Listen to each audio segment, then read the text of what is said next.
안녕하세요. 안녕하세요.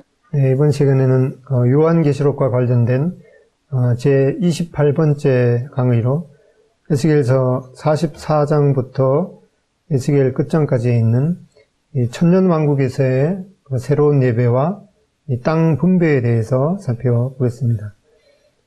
에스겔서 40장 이후부터 끝장까지는 이 천년왕국에서의 이스라엘의 지위 회복에 대해서 말씀하고 있습니다.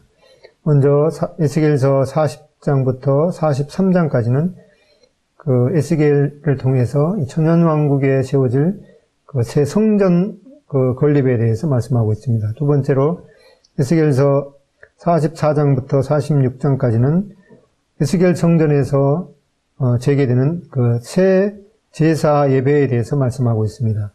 그리고 에스겔서 48장부터 에스겔 끝장까지는 이 새로운 성지 분배에 대해서 말씀해 주고 있습니다. 먼저 이 에스겔 성전에 대해서 우리가 살펴봤는데, 실제로 지금 이 교회 시대에는 이 교회가 이 그리스도의 영적인 성전인 것을 살펴보게 됩니다. 제일 첫 번째로 이 모세에게 계시한 이 장막이 있었고, 그 다음에 BC 960년경에 솔로몬에 의해서 제1성전이 건축되게 됩니다. 근데 BC 586년에 이 바벨론에 의해서 이 솔로몬 성전이 파괴되게 됩니다. 그리고 70년 기간에 이 바벨론 포로 기간이 있었고, BC 516년에 이 바벨론 포로에서 돌아와서 이제 스룹바벨에 의해서 제2성전이 건축되게 됩니다. 그리고 헤롯 때 이 제2성전이 보수되고 더 확장되었는데, AD 70년에 로마에 의해서 제2성전이 파괴되었습니다. 그리고 지금 현재 교회 시대에는 이 성전이 없는 채로 지금 성전산에 있는 황금돔은 회교도의 성전이 차지하고 있습니다. 그래서 지금 현재 교회 시대에는 이 그리스도의 몸인 교회가 이 그리스도의 영적 성전이 되고, 바로 이 교회를 통해서 주님의 죽으심과 다시 오심을 기념하고 있습니다. 그리고 이제 교회 시대가 마감되고 이 교회가 휴거된 이후에 바로 이 제3성전이 건축될 예언이 있는데, 바로 이 제3성전에서 이제 7년 환란의 중반기에 이 적그리스도가 성전에 앉아서 자칭 하나님이라고 하는 그런 예언을 말씀하고 있습니다. 그리고 이제 이 아무겟돈 전쟁을 통해서 이 제3성전도 파괴되고, 이제 주님께서 이 땅에 재림하셔서 이 제4성전인 이 천년왕국 성전을 건축하게 되고, 바로 그 성전에서 이 주님께서 친히 영광을 받으시고 다스리게 되는 내용을 살펴보고 있습니다. 스가랴서 6장 12절에 만군의 여호와께서 이같이 말씀하시되, 보라, 싹이라 이름하는 사람이 자기 곳에서 돋아나서 여호와의 전을 건축하리라. 그가 여호와의 전을 건축하고 영광도 얻고 그 자리에 앉아서 다스릴 것이요. 이렇게 주님께서, 싹이라 이름하는 주님께서 친히 이 천년왕국 성전을 건축하고 또 영광도 얻으시고 그 자리에서 다스리실 것이라고 말씀하고 있습니다. 그렇게 해서 이 에스겔 성전은 천년왕국 때 이 팔레스타인에 건설될 문자 그대로의 미래적 성소라고 이 메릴 엉거라는 분이 언급했습니다. 성전을 계시하신 목적을 에스겔서 43장 9절 이후에 말씀하고 있는데, 이제는 그들이 음란과 왕들의 시체를 내게서 멀리 제거하여 버려야 할 것이라. 그리하면 내가 그들 가운데서 영원히 살리라. 인자야, 너는 이 성전을 이스라엘 족속에게 보여서 그들이 자기의 죄악을 부끄러워하고 그 형상을 측량하게 하라. 만일 그들이 자기들이 행한 모든 일을 부끄러워하거든 너는 이 성전의 제도와 구조와 그 출입하는 곳과 그 모든 형상을 보이며 또 그 모든 규례와 그 모든 법도와 그 모든 율례를 알게 하고 그 목전에 그것을 써서 그들로 그 모든 법도와 그 모든 규례를 지켜 행하게 하라. 성전의 법은 이러하니라. 산 꼭대기 지점의 주인은 지극히 거룩하리라.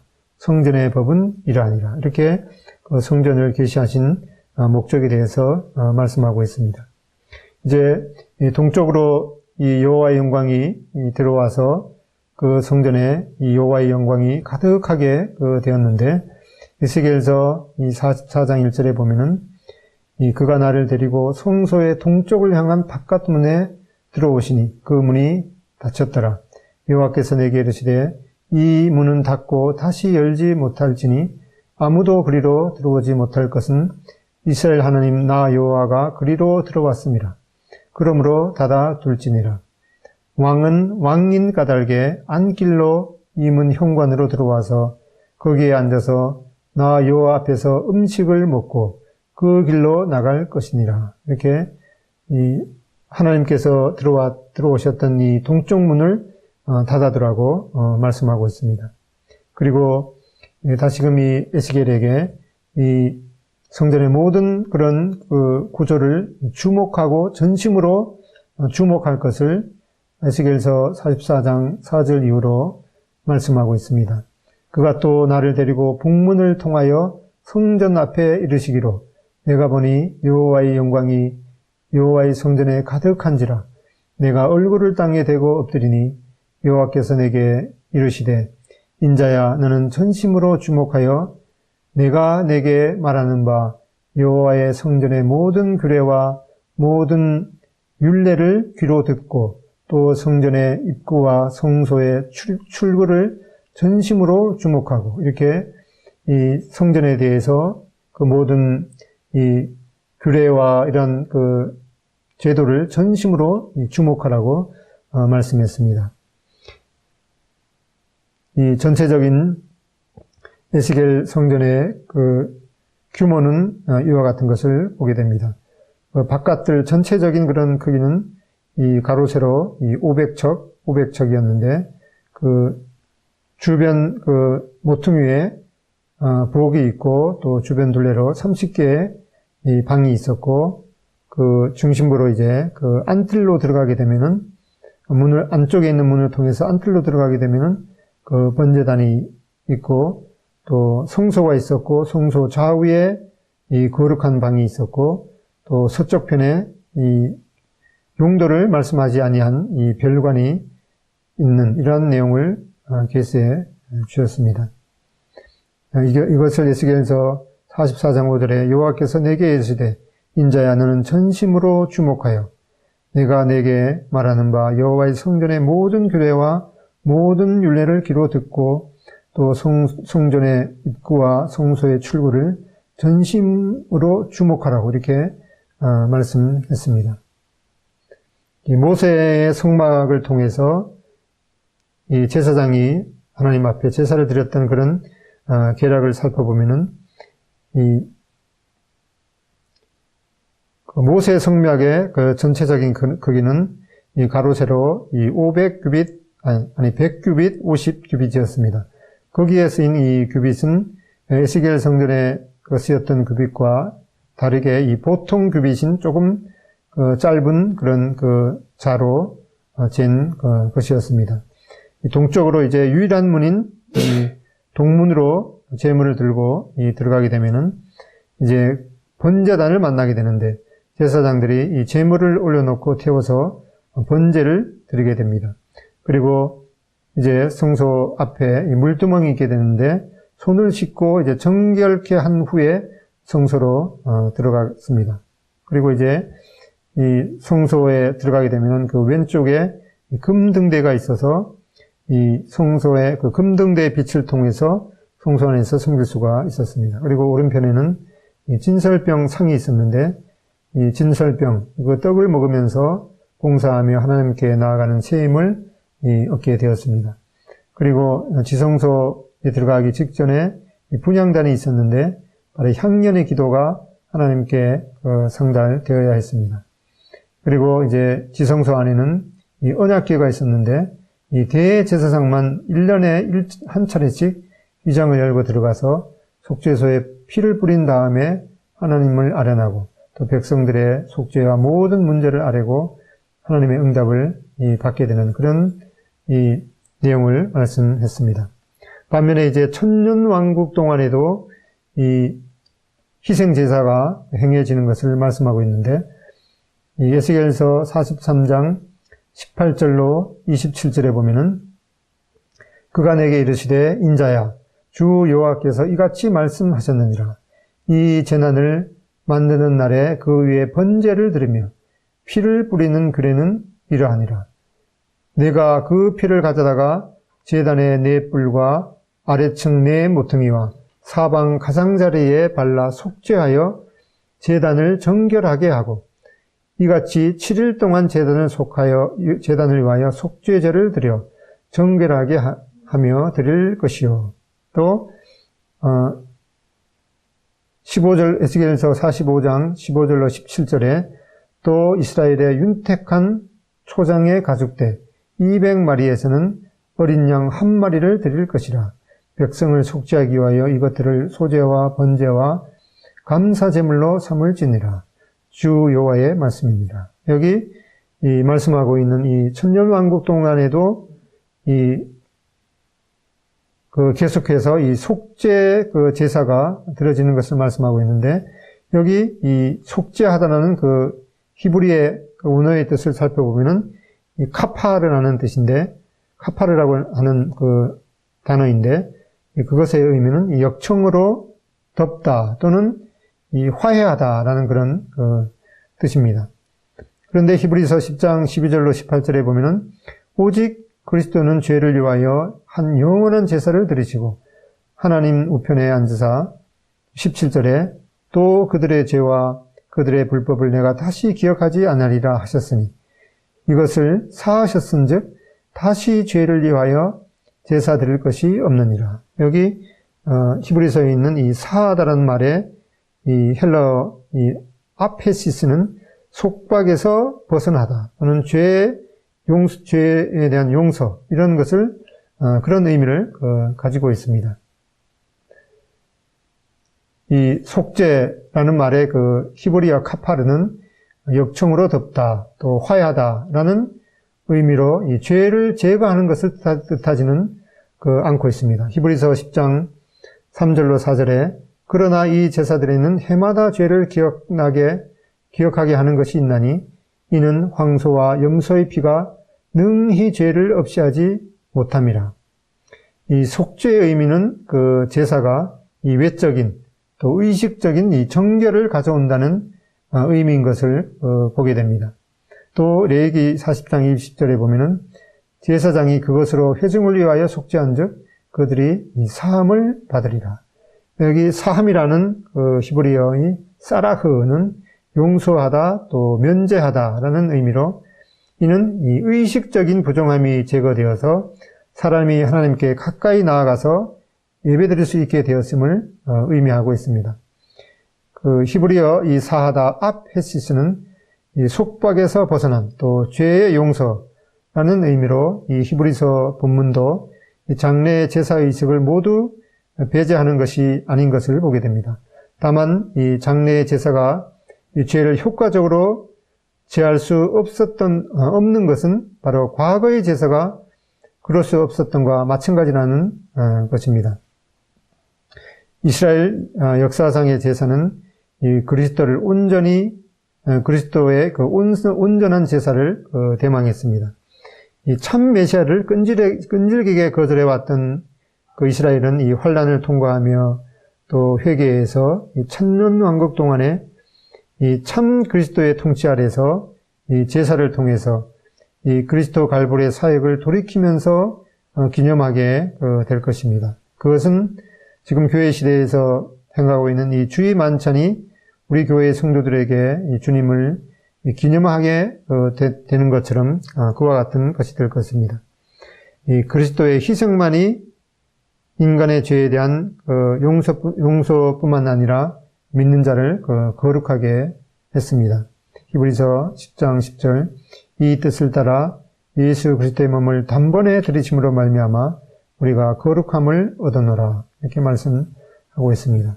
그리고 교회 탄생 이후에도 이 희생제사가 전혀 없는 것이 아닌 것을 몇 구절을 통해서 살펴보게 되는데 이 사도행전 5장 42절에 보면은 그들이 날마다 성전에 있든지 집에 있든지 예수는 그리스도라고 가르치기와 전도하기를 그치지 아니하니라. 여기 교회가 시작된 이후에도 이 유대인 신자들은 여전히 이 성전 예배에 참석했던 것을 또 보게 됩니다.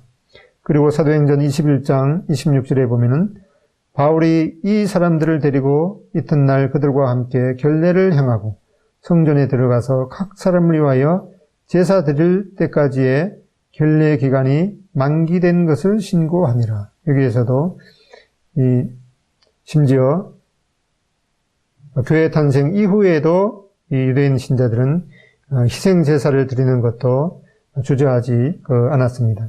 이러한 이 교회 탄생 이후에 이 유대인들이 이 희생 제사를 드리는 것은 이 희생 제사를 통해서 이 그리스도의 죽음을 기념하는 것으로 보았기 때문인 것을 보게 됩니다. 그렇게 해서 이 천년 왕국 동안에 행해질 이 희생 제사는 이 희생 제물을 바치는 것은 그 이스라엘 사람들을 하나님께로 나아가게 해주는 바로 메시아를 그들에게 가르쳐 주게 될 것입니다. 이 레위기의 희생 제사는 이 그리스도를 기다리는 것이었습니다. 교회 시대 동안에는 주님께서 친히 제정하신 이 주의 만찬을 통해서 그리스도의 죽으심을 되돌아보며 주님을 기다리는 것입니다. 이제 주님께서 재림하시고 나면 주의 만찬은 없어지게 될 것입니다. 천년왕국 동안에는 이 동물 희생 제사를 통해서 특히 그 이스라엘 민족들이 메시아의 고난과 죽으심을 생생하게 생각나게 해줄 것입니다. 그리고 이 천년왕국 동안에 그래도 이 절기를 통해서 하나님 앞에 제사를 드리는 것을 말씀하고 있는데 이 레위기 23장에는 특별히 이 여호와의 7절기를 말씀하고 있습니다. 유대인 달력으로 이 정월 14일 저녁에 이 양을 잡아서 이 유월절을 지내게 되었습니다. 그리고 그 유월절 다음 날 정월 15일부터 일주일간 이 누룩이 들어가지 않는 이 무교병을 먹으면서 방에 있는 집에 있는 모든 누룩을 제거해야 했습니다. 그리고 유월절 후에 첫 안식일 다음 날을 이 초실절로 지냈습니다. 그리고 초실절로부터 50일째 이르는 날을 바로 이 오순절로 지켰는데 이 오순절 또는 칠칠절이라고도 말했습니다. 이 고운 가루로 만든 유교병 2개를 또 흔들어서 하나님 앞에 드리는 그런 절기였습니다. 그리고 약 4개월 동안의 공백기가 있고 유대인 달력으로 이 음력이 되겠죠. 7월 1일 날 바로 하루 종일 나팔을 불어서 기념하는 이 나팔절이 있었고 그 다음에 7월 10일에 이 속죄가 이루어지는 이 속죄일로 이 하나님을 위한 숫점서와 이 아사셀을 위한 숫점서를 드리는 속죄일이 있었습니다. 그리고 7월 15일부터 7일 동안 이 초막에 지내면서 이 광야 장막 생활을 기념하는 초막절이 있었습니다. 그런데 이 천년왕국의 동안에 지내게는 절기는 7절기 중에서 이 유월절과 이 무교절이 합쳐진 첫 절기와 이 마지막 절기인 이 초막절만 언급되어 있는 것을 보게 됩니다. 에스겔서 45장 21절로 25절에 보면은 첫째 달 열 나흘 날에는 유월절을 7일 동안 명절로 지키며 그러니까 유월절부터 시작해서 7일 동안 지내게 되는 그 무교절이 합쳐지게 합쳐서 이렇게 말씀하고 있죠. 그 다음에 누룩 없는 떡을 먹을 것이라. 그 다음에 25절, 7째 달 15째 날에, 이것은 추막절이죠. 추막절에 7일 동안 명절을 지켜 속죄제와 번제며 그 밀가루와 기름을 드릴지니라. 이렇게 말씀하고 있고, 그 다음에 스가랴서 14장 16절에도 예루살렘을 치러왔던 이방 나라들 중에 남은 자가 해마다 올라와서 그 왕 만군의 여호와께 경배하며 이 초막절을 지킬 것이니라. 이 천년만국 동안에는 이렇게 지내게 되는 절기에 대해서 좀 변화된 그런 모습을 엿볼 수가 있겠습니다. 이제 이 천년만국 때에 성전에서 나오는 그 새 강물에 대해서 언급하고 있는데, 에스겔서 47장 1절에 그가 나를 데리고 성전문에 이르시니 성전의 앞면이 동쪽을 향하였는데 그 문지방 밑에서 물이 나와 동쪽으로 흐르다가 성전 오른쪽 제단 남쪽으로 흘러 내리더라. 그가 또 나를 데리고 북문으로 나가서 바깥길로 꺾여 동쪽을 향한 바깥문에 이르시기로 본즉 물이 그 오른쪽에서 스며 나오더라. 이렇게 천년왕국 동안에 이 성전 문지방에서 이 샘물이 이제 강물이 되어서 흘러내리는 것을 말씀하고 있습니다. 이것은 요엘서 3장 18절에도 언급하고 있습니다. 여호와의 성전에서 샘이 흘러나와서 시딤 골짜기에 대리라. 또 스가랴서 14장 8절에도 언급하고 있는데 그날의 생수가 예루살렘에서 솟아나서 절반은 동해로 절반은 서해로 흐를 것이라. 여름에도 겨울에도 그러하리라. 여호와께서 천하의 왕이 되시리니 그날에는 여호와께서 홀로 한 분이실 것이요 그의 이름이 홀로 하나이실 것이라. 여기에 에스겔서 47장 2절에 그 물이 그 오른쪽에서 스며 나오더라 이렇게 말씀하시는 걸 보면은 물이 그냥 조금만 이렇게 나오는 것으로 생각할 수가 있는데 이 원래 그 의미를 살린 이 세 번역을 보면은 그 오른쪽에서 이 솟아나오고 있었다. 이렇게 샘물처럼 콸콸콸콸 쏟아나오고 있는 이제 그 물이 이 큰 강물이 되는 그런 것을 말씀하고 있습니다. 에스겔서 47장 3절에 보면은 그 사람이 손에 줄을 잡고 동쪽으로 나아가며 천척을 측량한 후에 내게 그 물을 건너게 하시니 물이 발목에 오르더니 또 47장 4절에 다시 천척을 측량하고 내게 물을 건너게 하시니 물이 무릎에 오르고 다시 천척을 측량하고 내게 물을 건너게 하시니 물이 허리에 오르고 그 다음에 5절에 다시 천척을 측량하시니 물이 내가 건너지 못할 강이 된지라. 그 물이 가득하여 헤엄칠 만한 물이요 사람이 능히 건너지 못할 강이더라. 이렇게 성전의 문지방에서 나오는 이 샘물이 이제 큰 강을 이루게 되는 것을 말씀하고 있습니다. 그 다음에 47장 7절로 8절에 강 좌우편에 나무가 심이 많더라. 그가 내게 이르시되 이 물이 동쪽으로 향하여 흘러 아라바로 내려가서 바다에 이르리니 이 흘러내리는 물로 그 바다의 물이 되살아 나리라. 또 스가랴서 14장 8절에도 그날의 생수가 예루살렘에서 솟아나서 절반은 동해로 절반은 서해로 흐를 것이다. 여름에도 겨울에도 그러하리라. 이렇게 이 문지방에서 나온 물이 큰 강을 이루는 것을 말씀하고 있습니다. 그렇게 해서 지금은 이 죽음의 바다로 일컬고 있는 이 사해 바다도 이 회복되는 것을 언급하고 있습니다. 에스겔서 47장 9절로 11절에 보면은 그 강물이 이르는 곳마다 번성하는 모든 생물이 살고 또 고기가 심이 많으리니 이 물이 흘러 들어가므로 바닷물이 되살아나겠고 이 강이 이르는 각처의 모든 것이 살 것이며 10절 또 이 강가에 어부가 설 것이니 엔게디에서부터 에네글라임까지 그물 치는 곳이 될 것이라. 그 고기가 각기 종류를 따라 큰 바다의 고기같이 심이 많으려니와 그 진펄과 개펄은 되살아나지 못하고 소금 땅이 될 것이며 이렇게 이 사해 바다에도 이 고기가 심이 많을 것을 말씀하고 있습니다. 그리고 에스겔서 47장 12절에 강 좌우가에는 각종 먹을 과실나무가 자라서 그 잎이 시들지 아니하며 열매가 끊이지 아니하고 달마다 새 열매를 맺으리니 그 물이 송수를 통하여 나옴이라. 그 열매는 먹을 만하고 잎사귀는 약지로가 되리라. 이렇게 말씀하고 있습니다. 그리고 에스겔서 47장 13절로 23절에는 이 이스라엘 민족이 차지하게 될 이 새로운 거룩한 땅의 그 경계를 말씀하고 있는데, 이것은 그 아브라함 언약의 땅에 아브라함에 약속한 이 언약의 땅에 관한 약속들이 확장되어서 이 민족적 회복과 또 번성을 누릴 것을 말씀하고 있습니다.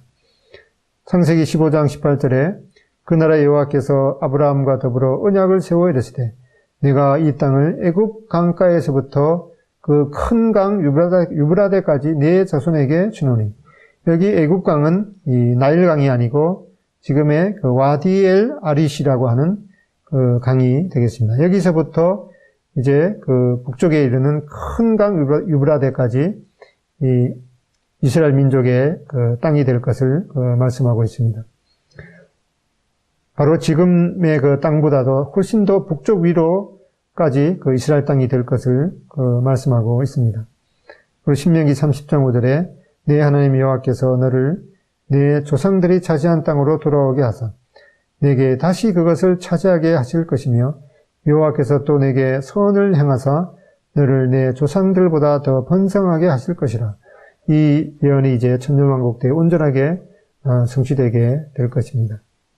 그리고 이 에스겔서 47장 13절로 23절에 이스라엘 그 새로운 땅의 이 경계선과 이 분배에 대해서 말씀하고 있는데, 에스겔서 47장 14절에 내가 옛적에 내 손을 들어 맹세하여 이 땅을 너희 조상들에게 주겠다고 하였나니 너희는 공평하게 나누어 기업을 삼으라.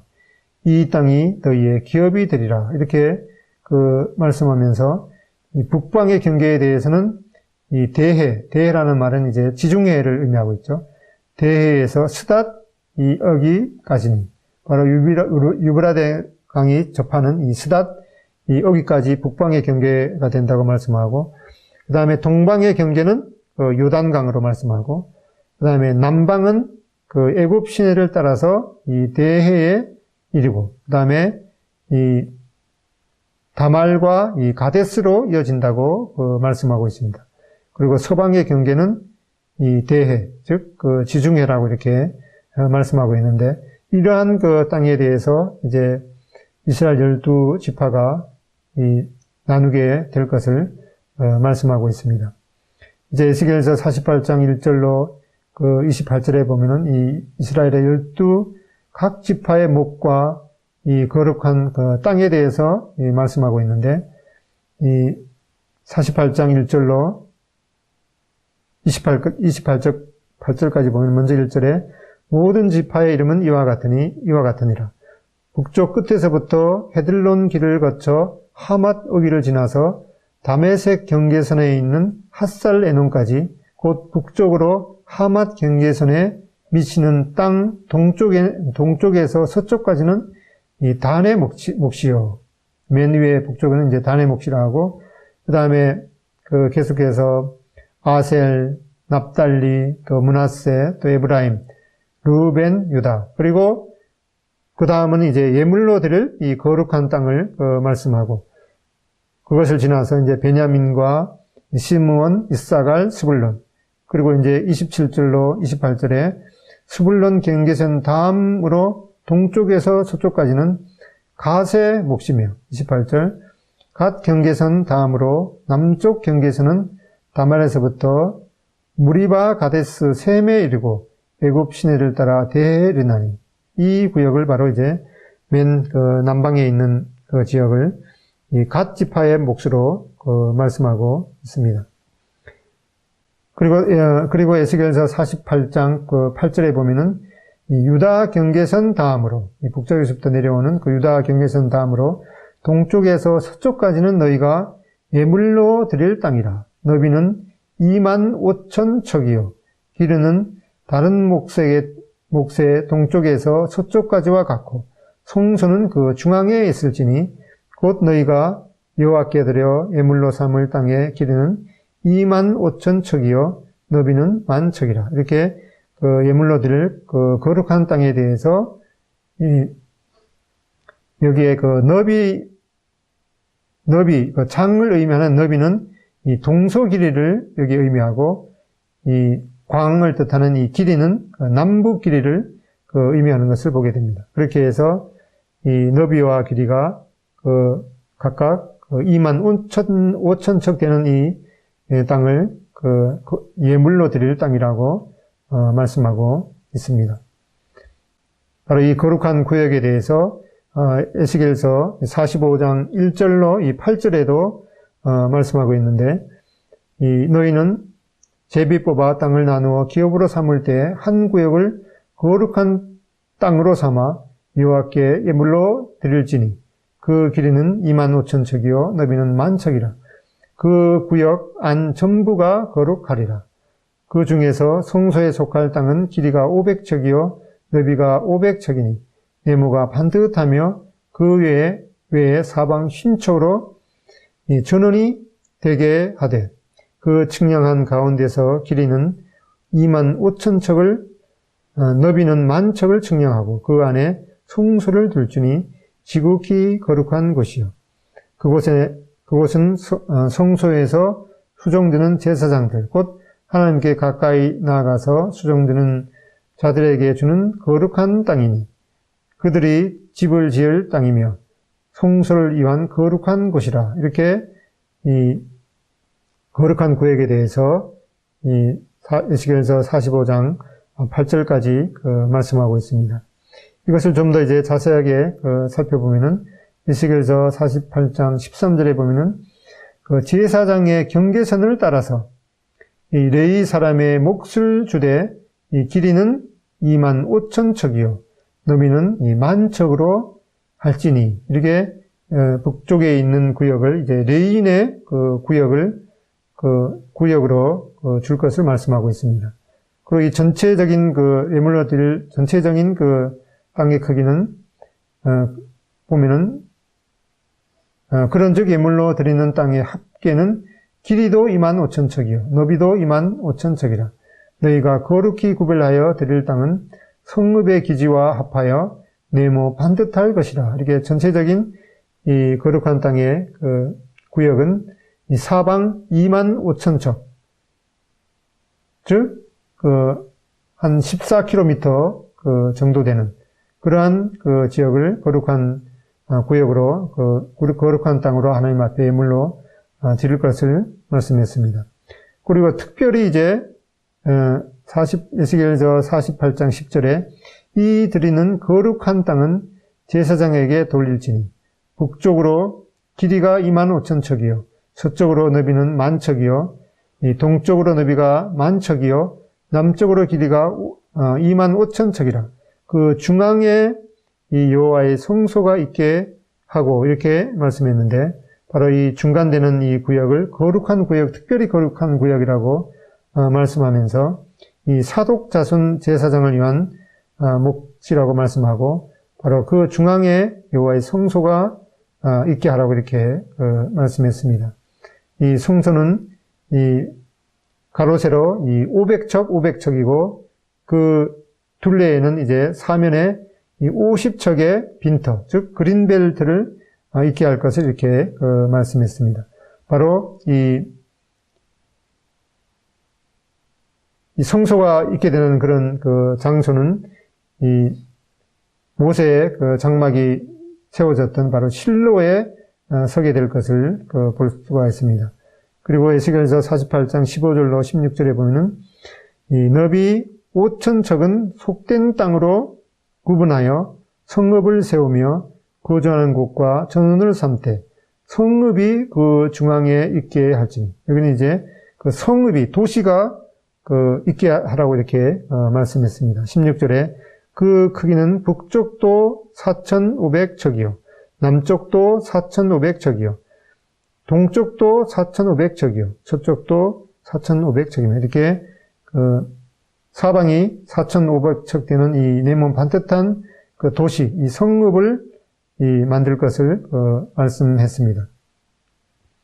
바로 이제 그 성전 문지방에서 그 솟아난 이 샘물이 이 성읍을 거쳐서 이 지중해로 흘러가고 또 사해로 흘러가서 이 사해도 회복될 것을 말씀하면서 이 바닷물이 바로 이 소성함을 얻겠고, 여기는 바로 사해를 말씀하고 있는 것으로 보입니다.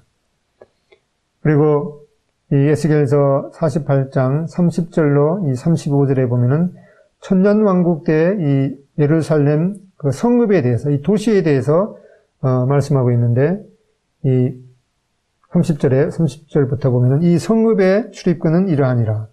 북쪽의 너비가 4,500척이라. 4,500척이면 약 2.5km가 되겠죠. 그 다음에 31절에 보면 그 성읍의 문들은 이스라엘 지파들의 이름을 따를 것인데, 북쪽으로 문이 셋이라. 하나는 르우벤 문이요, 하나는 유다 문이요. 이 북쪽에서부터 이렇게 말씀하고 있는 르우벤, 유다, 레이, 그 다음에 요셉, 베냐민, 단, 그 다음에 남쪽으로 시므온, 이사갈, 스불론, 그 다음에 서쪽으로 갓, 아셀, 납달리, 이렇게 12 성읍의 문들을, 성읍의 12문을 말씀하고 있는데, 35절에 보면은 그 사방의 합계는 18,000척이라, 이 사방의 길이를 말씀하고 있는 거죠. 그리고 그날 후로는 그 성읍의 이름을 여호와 삼마라 하리라. 이 여호와 삼마라는 그 히브리어 뜻은 이 하나님께서 거기 계신다라는 그런 뜻인데, 이 천년왕국 때 이제 이 성읍에 대해서 말씀하면서 이 성읍의 그 크기가 이 사방 4,500척, 즉 이 사방이 2.5km가 되는 그런 그 성읍을 말씀하면서 12문이 있고, 바로 그 성읍의 이름을 여호와 삼마, 즉 여호와께서 거기 계신다라는 이름으로 일컬이라고 말씀하고 있습니다. 또 에스겔서 14장 20절에 보면은 그날에는 말 방울에까지 여호와께 성결이라 기록될 것이라. 여호와의 전에 있는 모든 솥이 제단 낫 주발과 다름이 없을 것이니, 이 여호와께 성결, 즉 이 히브리어로 여호와 코데시라는 것이 이 말 방울에게까지 이렇게 이 여호와께 성결이라는 그런 것이 그런 이름이 기록될 것이라고 말씀하고 있습니다. 그리고 이 여호와의 전에 있는 모든 솥이 이렇게 여호와께 성결이라는 그런 기록이 될 것을 말씀하고 있습니다. 그리고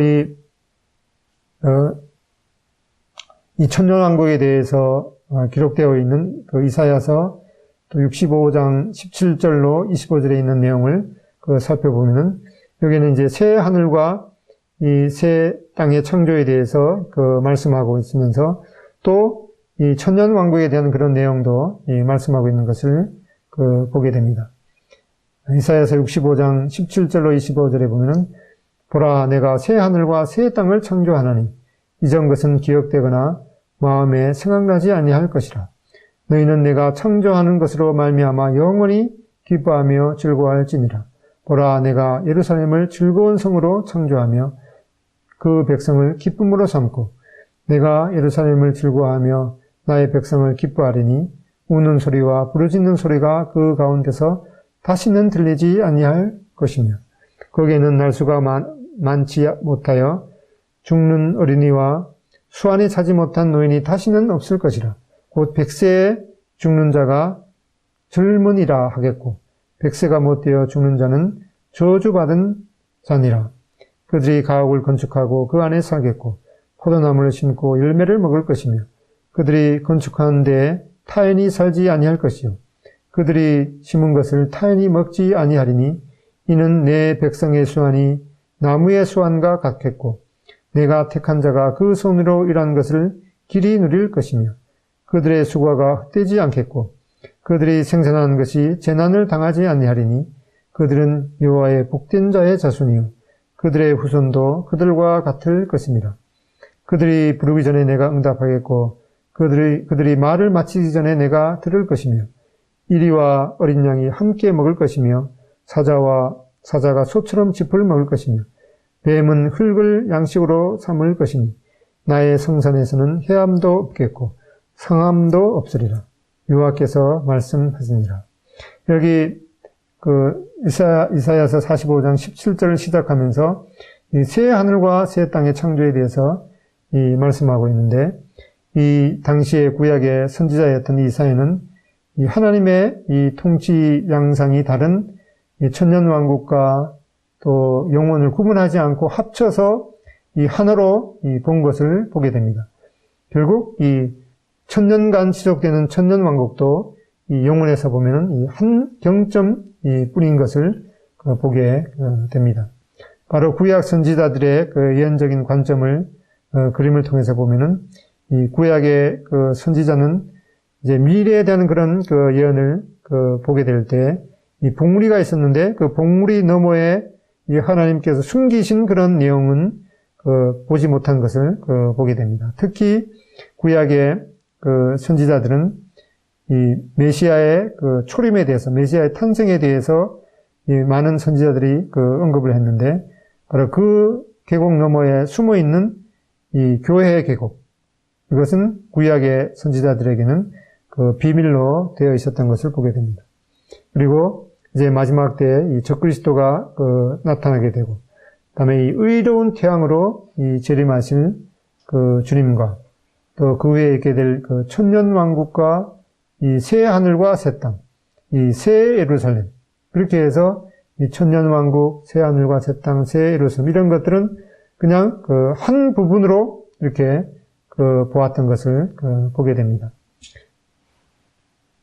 이제 에스겔 성전과 이 영원한 이 천년 왕국 동안에 있게 될 에스겔 성전과 또 천년 왕국 이후에 영원에서 있게 되는 이 새 예루살렘의 그 두 가지를 비교해 보면은 에스겔 성전에 대해서는 에스겔서 40장부터 이 48장까지 있습니다. 그리고 새 예루살렘은 요한계시록 21장과 22장에 있게 되고, 이 에스겔 성전의 계시를 받은 사람은 이 선지자 에스겔이고, 이 새 예루살렘의 계시를 받은 사람은 사도 요한입니다.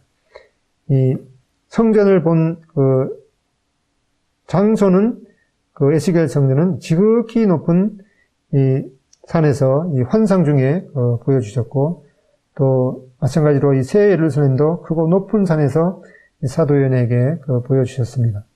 이 성전을 청량하는 도구는 에스겔 성전에서는 이제 보통 규빗보다도 이 한 규빗이 더한 그런 척으로 6척 되는 장대를 가지고 측량을 했고, 그 다음에 새 예루살렘은 이제 지팡이 같은 갈대, 곧 이 금갈대로 측량을 했습니다. 이 에스겔 성전의 전체적인 모양은 이 정방형이었고, 또 새 예루살렘도 마찬가지로 길이, 너비, 높이가 같은 이 정육면체의 그런 아주 큰 그런 모양이었습니다. 그 다음에 이 생수에 관해서 두 성전에서 모두 언급하고 있는데, 에스겔 성전에서는 이 성전 문지방에서 나오는 이 생수는 이 생명을 소성시키고, 이 달마다 이 새 실과를 맺게 하고, 잎사귀는 약재료가 된다고 말씀하고 있습니다. 또 이 새 예루살렘에서는 이 어린 양의 보좌로부터 이 그냥 생수가 아니라 이 생명수 강이 흘러 이 강 좌우에 있는 생명나무에 이 달마다 이 실과를 맺게 하고, 잎사귀는 만국을 소성시키는 것을 말씀하고 있습니다. 그 다음에 하나님의 임재에 관한 역사를 보면은 에스겔 성전에서는 성읍의 이름이 여호와 삼마라고 말씀하신 것처럼 하나님께서 거기 계시다라는 그런 뜻으로 이 하나님의 임재의 역사를 보게 되고, 새 예루살렘 성에서는 하나님과 어린 양이 친히 성전이 되시고, 그렇게 해서 이 새 예루살렘에는 성전이 없는 것이 되겠죠. 그리고 이 하나님의 장막이 하나님과 함께 있는 이 하나님의 임재의 역사를 보게 됩니다. 그리고 이 두 성전의 시기와 이 성전에 입성하게 되는 사람이 누군가를 살펴보면은 에스겔 성전은 바로 이 천년왕국 동안에 그 세워질 성전이고, 또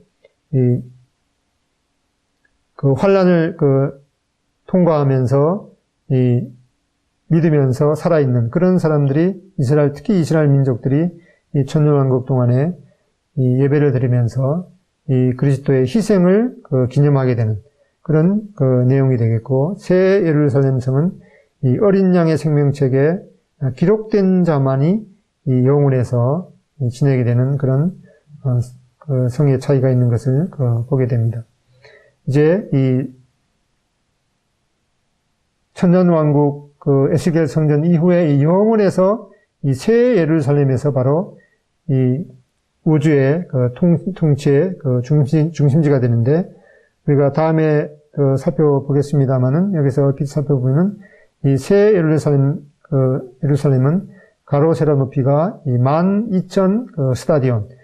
1 스타디온은 보통 이제 운동장 뛰는 운동장의 길이를 보통 말씀하고 있는데 600pt이고 180m가 되겠습니다. 그렇게 해서 12,000 스타디온은 대략 2,400km, 가로 세로 높이가 2,400km가 되는 이러한 정육면체 성이고, 그리고 이 성곽의 두께가 144규빗, 즉 한 65m가 되고, 그다음에 사방으로 이 12개의 진주로 되는 문이 있다고 말씀하고 있습니다. 계시록 21장 16절로 17절에 보면은 그 성은 네모가 반듯하여 길이와 너비가 같은지라 그 갈대자로 그 성을 측량하니 12,000 스타디온이요 길이와 너비와 높이가 같더라. 그 성곽, 즉 이 성벽을 측량하며 144규빗이니 바로 두께가 144규빗이라고 말씀하고 있습니다. 이 사람의 측량, 곧 천사의 측량이다. 실제로 이 천사가 갈대로 측량했는데 이것은 이 사람이 측량하는 것과 똑같은 그런 규모인 것을 강조하고 있습니다. 그리고 이제 천년왕국의 후에 이어지는 이 영혼에서 이 생명수강을 언급하고 있는데, 이 천년왕국에 이어지는 이 영혼에서는 이 에스겔 성전에서는 그냥 생수라고 말씀하셨지만 여기에서는 이제 영혼에서는 생명수가 흐르는 것을 말씀하고 있습니다. 요한계시록 22장 1절로 2절에 보면 또 그가 수정같이 맑은 생명수의 강을 내게 보이니 하나님과 및 어린 양의 보좌로부터 나와서 길 가운데로 흐르더라. 강 좌우에 생명나무가 있어 12가지 열매를 맺되 달마다 그 열매를 맺고 그 나무 잎사귀들은 만국을 치료하기 위하여 있더라. 여기 잎사귀가 만국을 치료하기 위하여 있다 이렇게 말씀했는데, 여기는 병들어서 이렇게 치료한다는 의미가 아니라 더욱더 건강하게 하는 그런 역할을 하게 된다고 말씀하고 있습니다. 영혼에서는 이 땅에 속한 질병들이 다 없어졌고 결코 두 번 다시 사람들을 괴롭히지 않게 되는 것을 우리가 익히 알 수가 있습니다. 이 중심에 이제 어린 양의 보좌가 있고 어린 양의 보좌에서부터 생명수가 흘러나온다 이렇게 말씀하고 있습니다. 이게 하나님과 어린 양의 보좌로부터 나와서 길 가운데로 흐르는 이 수정같이 맑은 생명수 강이라고 말씀하고 있는데, 이 성 전체가 수정같이 빛나고 또 흐르는 물도 이 수정같이 맑은 것을 보게 됩니다. 그리고 수정같이 맑은 물이 흐르는 강 좌우편에 이 달마다 12열매를 맺는 이 생명나무가 있는 것을 말씀하고 있습니다. 이 거룩한 땅에 거하시는 이 하나님의 이름이 바로 이 여호와의 산마라고 말씀하고 있는데, 이는 하나님이 거기 계시다는 뜻입니다. 바로 이 이름은 이 하나님의 마음에 늘 있던 것을 생각나게 해줍니다. 그분은 이 사람을 지극히 사랑하셔서 항상 이 그들을 그분의 가까이에 있게 하시고자 하십니다. 그분은 늘 내가 어디 있느냐라고 찾고 물으시며 회개와 믿음을 호소하십니다. 그분은 심지어 이 사람의 몸을 입으시고 우리의 죄를 대속하시기 위해 땅에 내려오셨습니다. 그분의 이 소원이 이제 이 땅에서 성취되게 될 것입니다. 그분이 사람이 바로 그분 가까이에 있게 될 것입니다. 실로 이 땅에서 이제 이 여호와 산마가 이루어지는 그런 이 천년왕국 동안의 그 주님의 통치를 보게 됩니다. 감사합니다.